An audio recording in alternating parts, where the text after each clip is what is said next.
वो आवाज़ मुझे रात को भी सुनाई देती थी जब मैं अपने कमरे में लेटा हुआ नींद की प्रतीक्षा करता था। मुझसे दूर जाती हुई, मेरे पास आती हुई।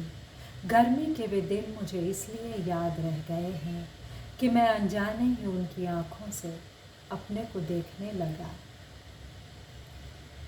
दोस्तों, ये निर्मल जी की भाषा है।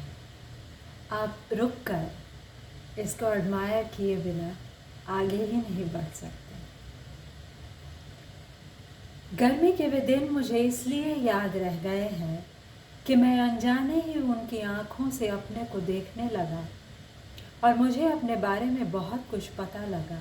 जैसे किसी मेहमान को अपना घर दिखाते समय हम भी अपने घर की चीज़ों को नई आँखों से देखने लगते हैं। वह किसी मूर्ति को छूता है तो शहर की वह गली खुल जाती है जहाँ हमने उसे ख़रीदा था, या जब वह हमारी शेल्फ से किताब उठाकर पन्ने पलटने लगता है तो हमारे सामने उस दिन का पन्ना खुल जाता है जब हमने किसी पेड़ के नीचे उसे पहली बार पढ़ा था। उसकी निगाहों में हमें घर की रची बसी चीज़ें नहीं, खोई हुई दुनिया के खंडहर दिखाई देते हैं। उनकी आँखों से अपने को देखना उनके द्वारा देखा जाना नहीं था, बल्कि अपने से छूटकर अपनी बीती हुई दुनिया में आने जैसा था, जहाँ सब कुछ पहले जैसा था, फिर भी सब बदला सा जान पड़ता था। मेहरा साहब मुझे सबसे बदले हुए दिखाई देते थे। मेरी आंखें उनके चेहरे पर पड़ जाती तो मुझे वे दिन याद आ जाते जब मैंने पहली बार उन्हें देखा था, जब मैं यहाँ शुरू में आया था। हंसमुख, हल्के, आत्मविश्वास से भरे हुए वे शाम को अपनी बेटी के साथ सैर के लिए निकलते तो उन्हें देखकर कोई नहीं कह सकता था कि उन पर उम्र का बोझ है या बीमारी की कोई आशंका। तिया उनके साथ साथ चलती थी, लेकिन न तो उनका हाथ पकड़े होती, न ही उनके कंधे को कोई सहारा देती थी।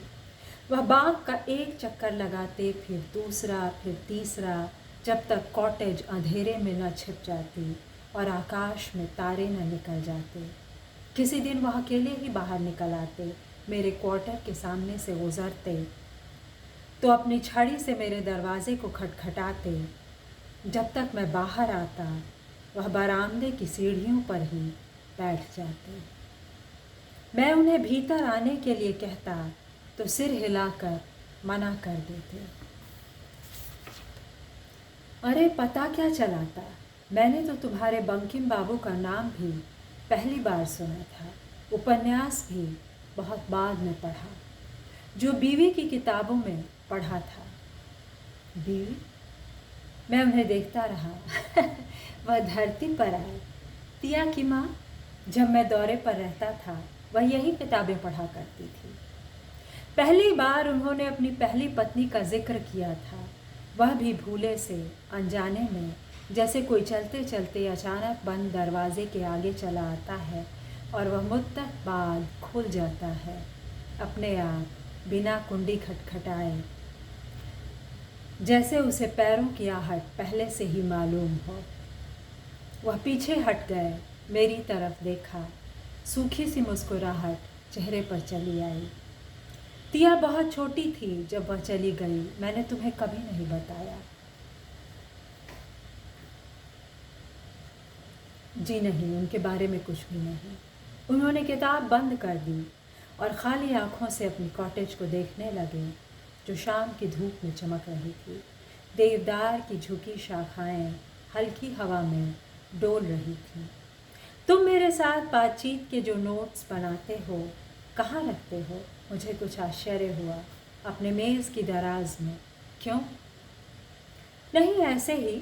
उनकी आवाज़ में एक काला सा संशय जा बैठा था। क्या आप उन्हें देखना चाहेंगे? मैंने पूछा। नहीं नहीं, मैं उन्हें देखकर क्या करूँगा? वह कुछ सकपका से गए, फिर मेरी ओर देखकर धीरे से पूछा, तिया ने तो कभी उनके बारे में तुमसे नहीं पूछा? नहीं, लेकिन क्या? उन्हें मालूम तो है, मैंने कहा। मालूम होना एक बात है, पढ़ना बिल्कुल दूसरी बात। मैं जो मन में आता है बकता जाता हूँ, इसका मतलब यह नहीं कि दूसरे लोग उसे पढ़ें। क्या वह अपनी बेटी को दूसरे लोगों में गिनते हैं, या कोई दूसरी बात है जो उन्हें सता रही है? क्या वह सोचते थे कि वह जो कुछ मुझे अपनी बीती हुई ज़िंदगी के बारे में बताते हैं उसमें दूसरों का साझा नहीं है? अगर ऐसा है तो मुझे क्यों बताते हैं?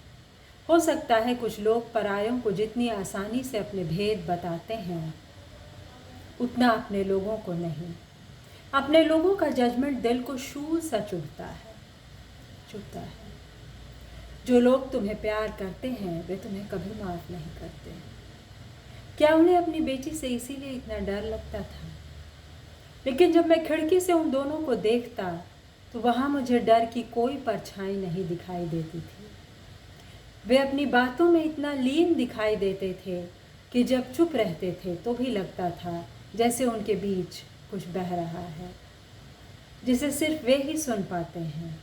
तिया के लंबे छरहरे शरीर के सामने मेहरा साहब बहुत छोटे दिखाई देते थे। झुकी हुई कमर जो ज़मीन के समानांतर चलती हुई दिखाई देती थी।